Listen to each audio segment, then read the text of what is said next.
সবুজে মোড়া এক শান্ত বন, চারপাশে গাছের সারি, পাখির ডাক, ফুলের গন্ধ আর ছোট ছোট প্রাণীদের অবিরাম কাজের শব্দ। এই বনে গাছের গোড়ার মাটির নিচে একটি পিঁপড়ের রাজ্য ছিল। সেখানে অনেক পরিশ্রমী পিঁপড়েরা সারাদিন খাবার সংগ্রহ করত, বাসা মজবুত করত আর একে অপরকে সাহায্য করত।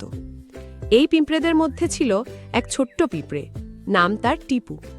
আকারে ছোট, শরীরে দুর্বল, কিন্তু মনে ছিল পাহাড়ের মতো সাহস। টিপু ছিল একটু আলাদা। অন্য পিঁপড়েরা প্রতিদিন একই কাজ করে খুশি থাকলেও টিপু সবসময় নতুন কিছু করার স্বপ্ন দেখত। স্বপ্নের শুরু। বনের এক প্রান্তে ছিল এক বিশাল পাহাড়। এর মাথা যেন আকাশ ছুঁয়েছে। চূড়ায় নাকি আছে অদ্ভুত সুন্দর ফুল, ঠান্ডা হাওয়া আর এমন দৃশ্য যা পুরো বনকে একসাথে দেখা যায়। প্রতিদিন খাবার সংগ্রহ করতে গিয়ে টিপু পাহাড়টার দিকে তাকিয়ে থাকত। তার মনে হতো, যদি একবার আমি ওখানে উঠতে পারতাম। একদিন বিকেলে টিপু হঠাৎ বন্ধুদের বলল, শোনো, কাল আমি পাহাড়ের চূড়ায় উঠব। বন্ধুরা প্রথমে ভেবেছিল সে মজা করছে, কিন্তু যখন দেখল টিপু সিরিয়াস, তখন সবাই হেসে উঠল। টিপু, তুমি এত ছোট, পথে বড় পাথর, পিচ্ছিল শৈবাল, বড় প্রাণী, এসব পার করে উঠবে কিভাবে? টিপু মুচকি হেসে বলল, আমি জানি কঠিন হবে, কিন্তু চেষ্টা করলে উপায় অবশ্যই বের হয়। প্রথম চেষ্টা, হোঁচট খাওয়া। পরদিন ভোরে যখন সূর্যের আলো পাতার ফাঁক দিয়ে পড়ছে, শিশিরে ভেজা ঘাসে পা দিয়ে টিপু রওনা দিল। প্রথমে পথটা সহজ ছিল, গাছের ছায়া, ঠান্ডা হাওয়া, মাটিতে শুকনো পাতা। কিন্তু ঢাল শুরু হতেই আসল চ্যালেঞ্জ এলো। এক বড় পাথরের গা বেয়ে উঠতে গিয়ে তার ছোট্ট পা কাঁপতে লাগলো। হঠাৎ পিচ্ছিল জায়গায় পা পিছলে সে নিচে গড়িয়ে পড়ল। পা ব্যথা পেল, মাথায় ধাক্কা খেল। কিছুক্ষণ চুপ করে বসে থেকে সে ভাবল, হয়তো আজ পারব না, কিন্তু হাল ছাড়ব না, কাল আবার চেষ্টা করব। দ্বিতীয় চেষ্টা, ঝড়ের বাধা। টিপু এবার প্রস্তুত হয়ে এলো। সাথে নিল একটা ছোট্ট পাতার ছাতা, যাতে রোদে কষ্ট না হয়। পাহাড়ে উঠতে গিয়ে এবার সে আগের চেয়ে অনেকটা উপরে উঠল। পথে দেখা হলো ব্যাঙ দাদুর সাথে। ব্যাঙ দাদু বলল, বাছা, এই পাহাড় কঠিন, তুমি এত কষ্ট করছো কেন?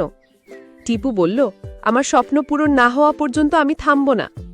ব্যাঙ দাদু মাথা নেড়ে মুচকি হেসে বসলেন, কিন্তু কিছু দূর যেতেই আকাশ কালো হয়ে গেল। হঠাৎ ঝড় বৃষ্টি শুরু হলো। বাতাসে পাতার ছাতাটা উগে গেল। ঠান্ডা পানিতে ভিজে টিপুর শরীর কাঁপতে লাগল। অবশেষে তাকে আবার নেমে আসতে হলো। তৃতীয় চেষ্টা, ধৈর্যের জয়। টিপু এবার আরও বুদ্ধি খাটালো। মাথায় ছোট্ট শামুকের খোলস পরে নিল বৃষ্টির জন্য। পাথরের ফাঁক পাড়ি হতে পাতলা ডাল নিল। খাবারের জন্য সাথে কিছু শস্যদানা রাখল। পথে সে অনেকের সাথে দেখা করল। কাঠবিড়ালি ভাই বলল, তুমি সত্যিই সাহসী, ধীরে চলো, তাড়াহুড়ো করো না। রঙিন প্রজাপতি মাথার উপর দিয়ে উড়ে বলল, তুমি পারবে টিপু।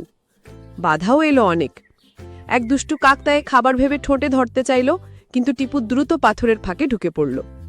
পিচ্ছিল শৈবালে পা পিছলে গেল, কিন্তু ডাল দিয়ে ধরে আবার দাঁড়ালো। এক বড় পিঁপড়ে পথ আটকে দিল, কিন্তু টিপু ভদ্রভাবে বলল, আমাকে যেতে দাও, এটা আমার স্বপ্ন। বড় পিঁপড়ে অবাক হয়ে পথ ছেড়ে দিল।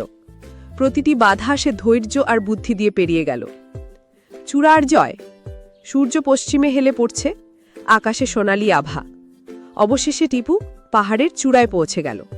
ঠান্ডা বাতাসে তার শরীর সতেজ হয়ে উঠল। চারপাশে রঙিন ফুল, মিষ্টি গন্ধ আর দূরে বিস্তীর্ণ বন, নদী, মাঠ সব দেখা যাচ্ছে। টিপু আনন্দে চিৎকার করে বলল, আমি পেরেছি, কারণ আমি হাল ছাড়িনি। সে একটি ছোট্ট ফুল তুলে নিল স্মৃতিস্বরূপ। ফিরে এসে বন্ধুদের দেখালো।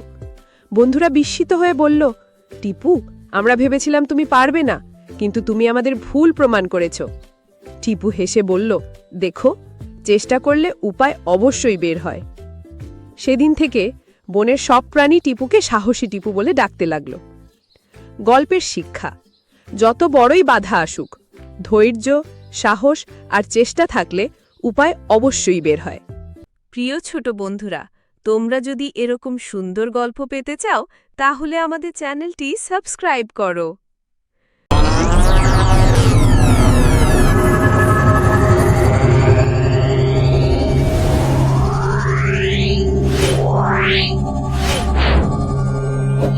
Wow.